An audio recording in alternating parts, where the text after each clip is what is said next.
Shalom, salam sejahtera, salam sehat bagi kita semua dimanapun kita berada. Di sini saya Diputer Sinaga dari kelas 2A akan membahas tentang pengembangan moral kepada pemuda. Saya di sini dari kelas 2A yang dosen pengampu saya yaitu Dr. Setia Ulina Boro Tarigan. Dan di sini saya akan membahas tentang bagaimana pengembangan moral kepada pemuda.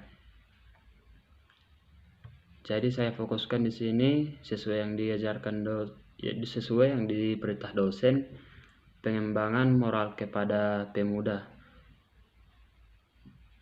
Di mana pengembangan moral itu ada juga kepada anak-anak atau disebut pengembangan moral kepada pedagogi orang dewasa atau andragogi dan kepada orang tua ataupun umur yang lanjut. Jadi di sini saya akan membahas tentang pengembangan moral kepada pemuda. Untuk sebelum kita melihat tentang bagaimana cara pengembangan moral, bagaimana metode yang tepat untuk mengembangkan moral, kita akan melihat terlebih dahulu apa sebenarnya itu moral. Moral itu berasal dari bahasa Latin yaitu mores, yang artinya norma, adat, dan suatu kebiasaan untuk menentukan sifat suatu perbuatan yang salah atau benar. Jadi moral itu berarti suatu adat istiadat, kebiasaan atau peraturan atau nilai-nilai atau cara kehidupan. Moral juga merupakan kemampuan untuk menerima dan melakukan peraturan, nilai-nilai dan prinsip moral. Nilai-nilai moral itu ada seperti yang pertama, seruan untuk berbuat baik kepada orang lain, memelihara ketertiban dan keamanan, memelihara kebersihan dan memelihara hak orang lain. Oleh karena itu kita tidak boleh juga merebut hak orang lain. Itu salah satu nilai-nilai moral. Yang kedua, tidak boleh atau larangan berjudi, mencuri, berzina, membunuh. Itu juga merupakan nilai-nilai moral. Selanjutnya, seseorang dapat dikatakan bermoral apabila tingkah laku orang tersebut sesuai dengan nilai-nilai moral yang dijunjung tinggi oleh kelompok sosialnya. Jadi seseorang dikatakan bermoral itu jika tidak melakukan yang kita sebutkan yang dua tadi di atas, yaitu seruan berbuat, yaitu maksud saya melakukan yang dua di atas tadi, yaitu seruan untuk berbuat baik kepada orang lain dan memelihara ketertiban dan keamanan, memelihara kebersihan, dan yang kedua larangan berjudi, mencuri, berzina dan lain sebagainya. Itulah hal yang paling utama. Selanjutnya, kata bermoral. Jadi selanjutnya orang dikatakan bermoral itu sudah kita mengerti. Kata bermoral mengacu bagaimana suatu masyarakat yang berbudaya berperilaku.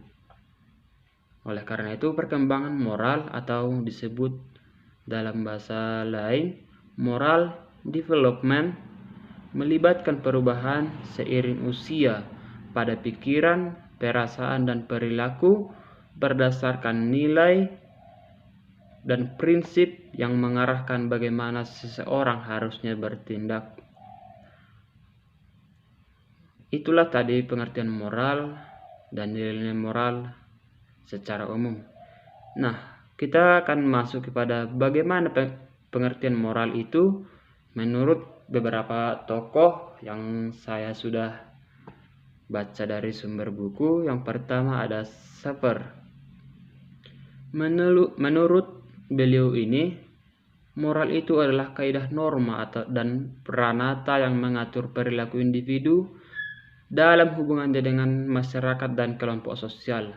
Jadi menurut Safer ini, moral ini merupakan standar baik dan buruknya yang ditentukan oleh individu dengan nilai-nilai sosial budaya di mana individu sebagai anggota sosial, di mana individu itu sebagai anggota sosial. Yang kedua ada menurut tokoh Rogers. Menurut Rogers, moral adalah aspek kepribadian yang diperlukan seseorang dalam kaitannya dengan kehidupan sosial secara harmonis, seimbang, dan adil. Perilaku moral ini diperlukan demi terwujudnya kehidupan yang damai dan penuh keteraturan. Jadi, moral ini sangat penting karena tadi kita sebutkan bisa membawa penuh damai, keteraturan, harmonis, ketertiban. Oleh karena itu moral ini sangat penting. Selanjutnya menurut tokoh yang ketiga yang saya temukan ada Kohlberg. Menurut beliau ini moral adalah penilaian dan perbuatan moral pada intinya bersifat rasional. Maksudnya yaitu keputusan dari moral ini bukan soal perasaan atau nilai, melainkan sesuatu yang mengandung tafsiran kognitif terhadap dilema moral dan bersifat konstruksi kognitif yang bersifat aktif terhadap titik pandang masing-masing individu. Selanjutnya, menurut Frans Magnus Suseno. Menurut Frans Magnus Suseno ini, moral itu adalah keseluruhan norma-norma, nilai-nilai, dan sikap seseorang atau sebuah kelompok atau masyarakat.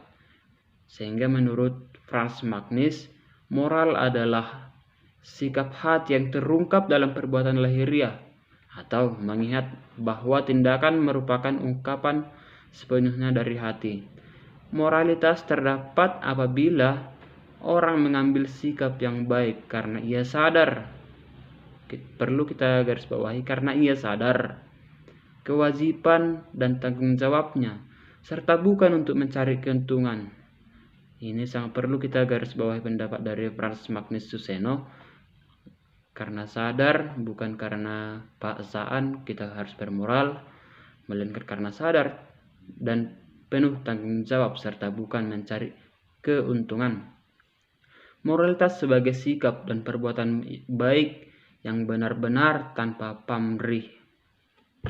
Selanjutnya, tokoh yang sudah kita pelajari juga dari mata kuliah filsafat barat itu menurut Immanuel Kant.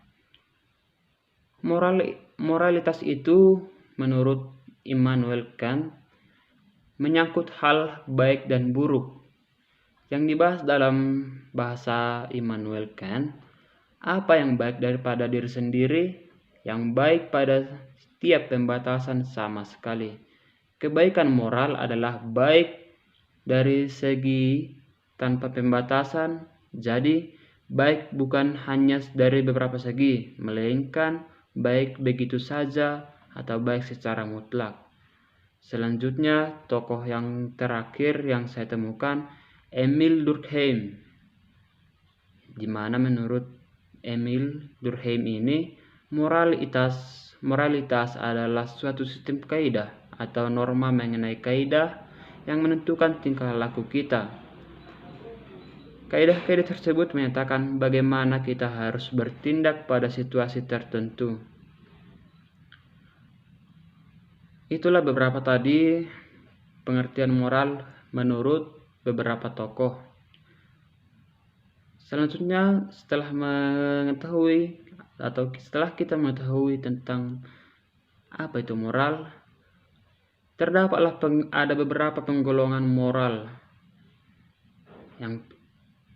dan di sini saya akan mencoba menjelaskannya. Yang pertama, wujud nilai moral dikategorikan menjadi 4 macam. Yang pertama ada wujud nilai moral yang tercermin dari sikap manusia terhadap Tuhan. Jadi di sini kita sebagai umat Kristen terlebihnya bermoral itu karena tercermin dari sikap yang diajarkan Tuhan atau sikap Tuhan yang terdapat dalam Alkitab. Bagaimana Tuhan itu bermoral, sangat mengasihi kita. Yang kedua, nilai moral yang tercermin dari sikap manusia terhadap sesama. Mungkin kita sering melihat sesama kita sangat ramah, disiplin, saling mengasihi. Itulah yang patut kita contoh, sehingga itu juga termasuk penggolongan dari moral. Yang ketiga ada nilai moral yang tercermin dari sikap manusia terhadap diri sendiri. Dan yang terakhir adalah nilai moral yang tercermin dari sikap manusia terhadap lingkungan. Yang terakhir ini juga sangat penting, di mana kita bermoral itu bukan hanya terhadap manusia saja, bukan terhadap Tuhan, tetapi juga terhadap lingkungan. Baik, setelah kita melihat dari pengertian moral juga yang sudah kita lihat dari pengertian moral dari beberapa tokoh, tahapan-tahapan perkembangan moral untuk pemuda, penggolongan moral itu dan penggolongan moral, dan selanjutnya atau sekarang kita akan melihat tentang teknik penyampaian moral kepada pemuda. Jadi sebelum kita masuk kepada tekniknya, saya akan menjelaskan teknik penyampaian moral itu kepada setiap orang sangat berbeda. Contohnya, kita tidak mungkin memberikan pengajaran moral secara tekniknya sama kepada orang dewasa atau pemuda, kepada teknik penyampaian moral kepada orang tua atau umur lanjut, dan teknik penyampaian moral kepada anak-anak. Jadi itu semua berbeda, dan di sini kita akan mencoba menyampaikan teknik penyampaian moral bagi pemuda. Dan di sini saya akan mengkategorikannya menjadi 2 macam, yaitu teknik penyampaian moral yang bersifat langsung. Jadi di sini teman-teman atau ibu dosen, teknik ini dilakukan melalui pelukisan watak tokoh. Saya tekankan, dilakukan melalui pelukisan watak tokoh yang bersifat uraian. Pengarang menyampaikan nilai moral secara langsung dan eksplisit. Teknik secara langsung ini bersifat mengganti pembaca, karena pengarang secara langsung memberikan petuahnya kepada pembaca. Jadi di sini orang dewasa diajak untuk melihat suatu tokoh, seseorang tokoh saya sebutkan, untuk melihat bagaimana moralnya yang baik untuk dicontoh dan diajarkan kepada mereka. Yang kedua, teknik penyampaian secara tidak langsung. Bagaimana maksudnya ini? Di sini teknik secara tidak langsung ini dapat dilakukan melalui sikap dan tingkah laku tokoh dalam menghadapi berbagai peristiwa konflik, baik yang terlihat dalam tingkah laku verbal maupun terjadi dalam pikiran dan perasaan. Dalam teknik ini, teman-teman atau ibu dosen, pembaca berusaha untuk menemukan, merenungkan, dan menghayati nilai norma yang terkandung dalam karya sastra. Jadi di sini seseorang atau dalam hal ini pemuda, mereka lah yang berusaha untuk menemukan dan merenungkan moral yang dilihat dari seorang tokoh. Jadi tidak disampaikan oleh langsung seseorang pendidik atau pengajar, melainkan mereka sendirilah yang melihat. Karena di sini kita sudah terfokus kepada pemuda dan sudah tahu membedakan mana moral yang baik dan mana moral yang salah. Selanjutnya teman-teman atau ibu dosen, kita akan melihat faktor-faktor yang mempengaruhi perkembangan moralitas pemuda. Di saat ini kita sering melihat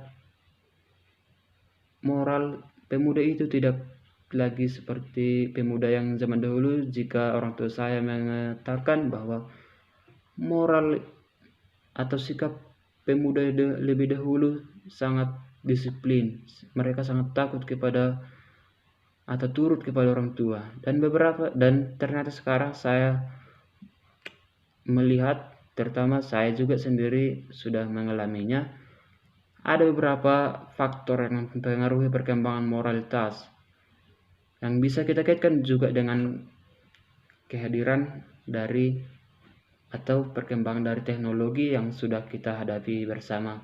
Yaitu ada yang pertama, kurangnya perhatian dan pendidikan oleh agama dan oleh keluarga.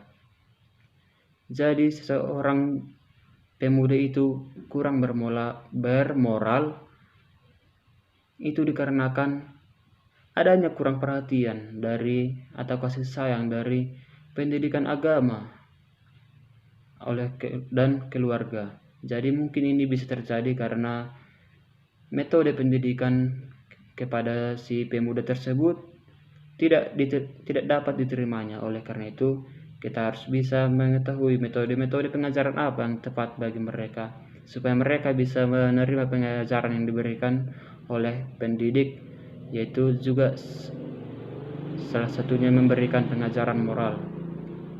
Yang kedua, itu pengaruh lingkungan yang tidak baik. Hal inilah yang paling sering dijumpai oleh beberapa, kita sendiri pun pasti sudah melihatnya. Lingkungan yang tidak baik ini maksudnya mendapat pengaruh dari orang-orang di sekitar kita. Misalnya, saya berikan contoh, di suatu tempat suatu orang beribadah, atau di gereja-gereja, di KPS itu ada pertonggoan namanya atau semacam itulah. Sedangkan orang-orang di sekitar kita itu berkendara menggunakan knalpot blong atau racing. Jadi kebanyakanlah para pemuda itu juga ikut-ikutan membuat knalpot mereka menghasilkan suara yang blong, sehingga orang-orang yang melakukan peribadahan atau pertongguan tadi terganggu. Sehingga di sini sudah ada faktor yang mempengaruhi perkembangan moral dari pengaruh lingkungan, atau merasa ikut atau terpengaruh dari lingkungan sekitar. Faktor yang ketiga yaitu tekanan psikologis yang dialaminya. Dan yang keempat, gagal dalam studi atau pendidikan. Dan yang kelima ini dalam peranan media massa. Ini sangat banyak kita jumpai, dan ini juga yang diteliti oleh para ahli, sehingga mereka mendeteksi moral setiap orang itu akan sangat turun drastis menurut peneliti. Ini juga berkaitan dengan faktor yang selanjutnya ini, yaitu perkembangan teknologi modern. Karena ada perkembangan teknologi sehingga para manusia sekarang atau masyarakat sekarang kurang bermoral. Selanjutnya kita akan melihat tentang hukum moral itu. Hukum moral berbeda dari hukum-hukum lainnya. Konsep hukum moral bersifat analogal dan masih dapat digolongkan menjadi hukum rahmat yang juga tertulis dalam Perjanjian Lama dan Perjanjian Baru, hukum moral kodrat. Umumnya, hukum moral dimengerti sebagai tatanan pengaruh kegiatan manusia untuk mencapai tujuan terakhir di kehidupan. Definisi ini mencakup sejumlah permintaan yang bersifat mewajibkan, seperti izin-izin melakukan sesuatu dalam komunitas moral. Hukum moral meliputi rangkaian aturan permanen, misalnya kewajiban menghormati kontrak antara pribadi, peraturan hidup, larangan untuk melakukan tindakan yang merugikan orang-orang lain. Demikianlah disebut dengan hukum moral yang bersifat permanen itu. Jadi tidak untuk sekali dua kali dilaksanakan, melainkan seumur hidup. Karena tujuan dari moral itu yang sudah kita bahas tadi di atas, untuk menciptakan kedamaian dan lain sebagainya. setiap hukum moral pada dasarnya harus baik dan kudus. Apa maksudnya itu? Yaitu hukum itu harus menuntun kegiatan manusiawi dalam rangka mendukung perwujudan tujuan akhir sejarah manusia dan penciptaan. Hukum ini menghindari penyimpangan dari tujuan. Selanjutnya kita akan melihat pendidikan moral bagi pemuda. Pendidikan moral pemuda adalah sesuatu usaha yang dilakukan secara terencana untuk mengubah sikap, perilaku, tindakan, kelakuan yang dilakukan peserta didik agar mampu berinteraksi dengan lingkungan masyarakatnya sesuai dengan nilai moral dan kebudayaan masyarakat setempat.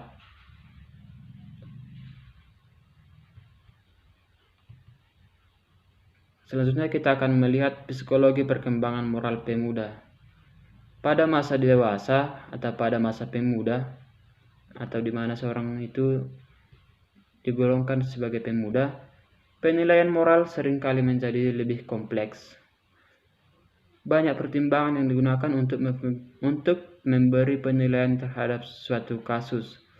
Umumnya pemuda sudah bisa mencapai tahap penalaran pos konvensional yang sudah kita bahas dan berpisah penuh di mana sebagian besarnya diperoleh dari pengalaman. Meskipun kesadaran kognitif terhadap prinsip moral tingkat tinggi sering sekali berkembang pada masa remaja, namun konkretisasi dari pengetahuan moral tersebut lebih banyak diterapkan di waktu masa dewasa. Oleh karena itu, persoalan yang dihadapi pada masa dewasa adalah nilai yang bertentangan dengan apa yang diyakini pada masa remaja.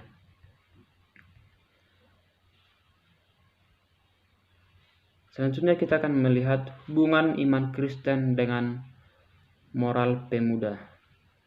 Relasi antara umat manusia dengan Allah baru menjadi nyata jika manusia tidak hanya menggemakan semata-mata sapaan Allah, melainkan memberikan jawaban yang berasal dari penghayatan diri manusia yang bertanggung jawab juga dalam relasinya dengan Allah.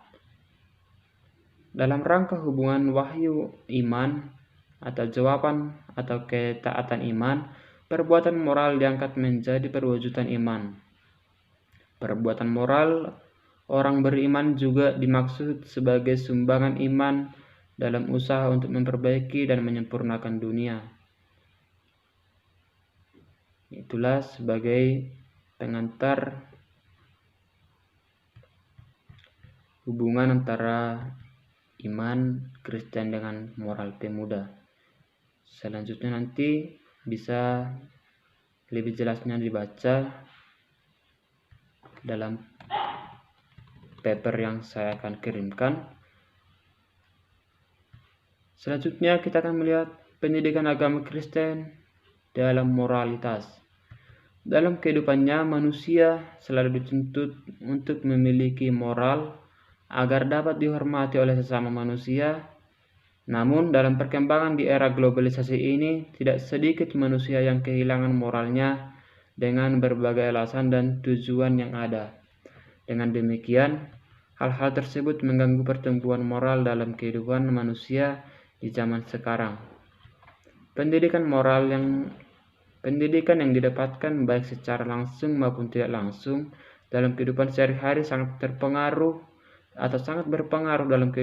dalam pertumbuhan moral yang ada. Jadi, moral ini dapat disimpulkan sebagai sesuatu perbuatan atau suatu kebiasaan. Jadi, jikalau kita terbiasa melakukan hal-hal yang baik, itu akan menghasilkan moral yang baik.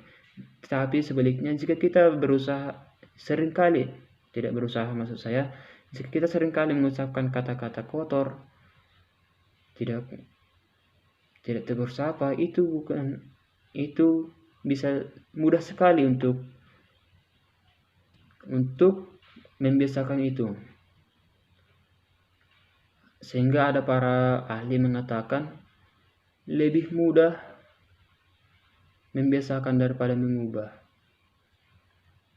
Jika kita terbiasa dengan perbuatan-perbuatan kita yang baik, maka kita akan sering juga tidak sungkan lagi untuk berbuat moral yang baik. Tetapi sebaliknya, jika kita membuat suatu moral atau bercakap-cakap kotor, itu kan mudah terbiasa. Jadi singkatnya, moralitas ini harus tumbuh dari kesadaran dan dikembangkan berdasarkan kebiasaan-kebiasaan supaya moral dapat bertumbuh dengan baik. Dan moral dapat dipengaruhi oleh beberapa hal yang jelas dalam kehidupan manusia, dan PAK itu sangat berperan dalam menangani moralitas orang dewasa atau bertanggung jawab dalam pertumbuhan moral orang dewasa. Yang bertanggung jawab dalam pertumbuhan orang dewasa atau pemuda itu pertama sekali keluarga. Apapun ceritanya, keluarga lah yang paling tahu bagaimana seseorang itu bermoral atau tidak. Keluarga lah yang paling tahu bagaimana caranya untuk mendidik anggota keluarganya. Di dalam pertumbuhan moral seseorang, keluarga merupakan tempat pertama bagi setiap manusia untuk dapat berinteraksi. Adanya interaksi membuat seseorang atau dalam hal ini pemuda dapat belajar bagaimana mengembangkan dan menumbuhkan moral, serta belajar untuk menunjukkan moral yang baik di dalam kehidupan sehari-hari.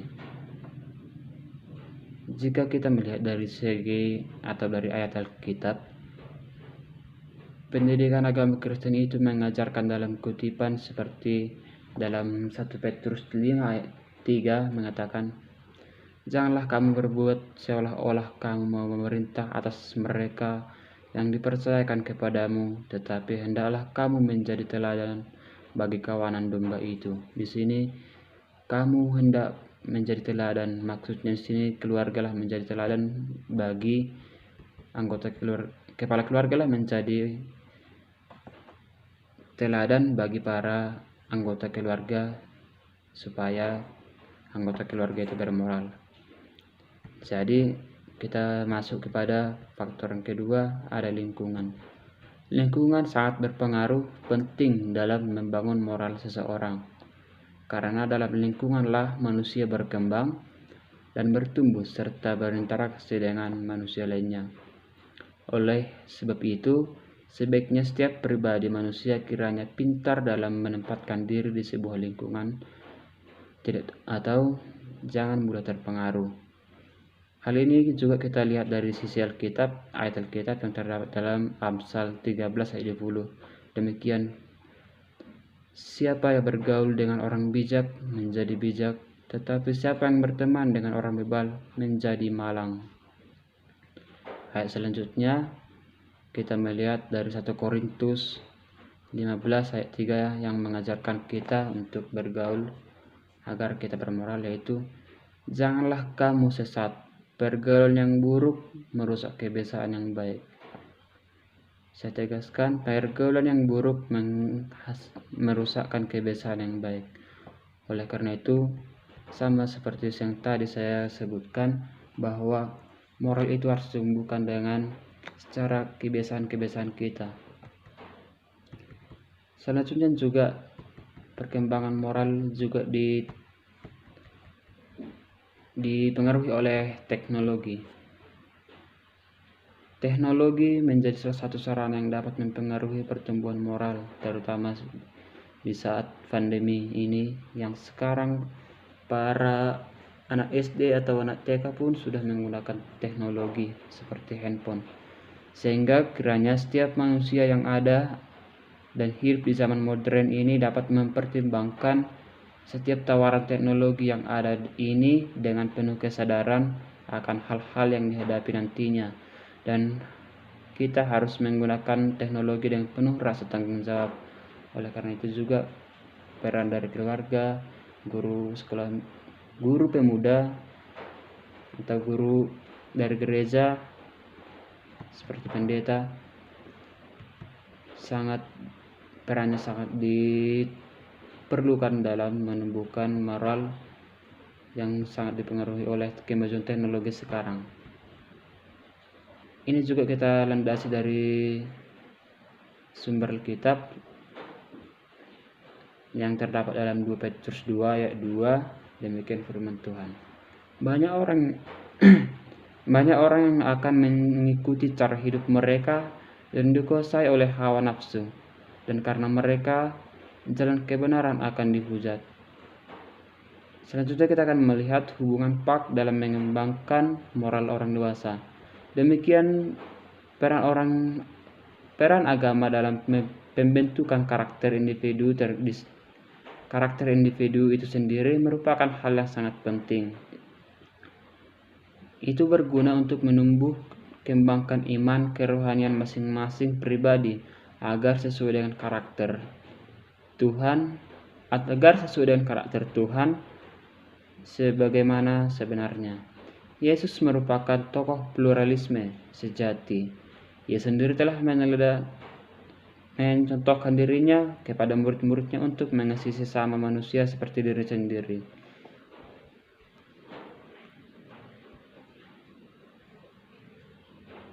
Oke, itulah sekiranya yang perlu kita bahas pada kesempatan ini. Jika ada kekurangan atau kesalahan atau tingkah laku saya yang kurang mengenakan atau kurang semangat saya dalam menjelaskan ini, saya terlebih minta maaf karena saya juga baru agak sembuh dari penyakit saya. Akhir kata saya ucapkan terima kasih. Salam sehat, salam sejahtera bagi kita semua. Shalom.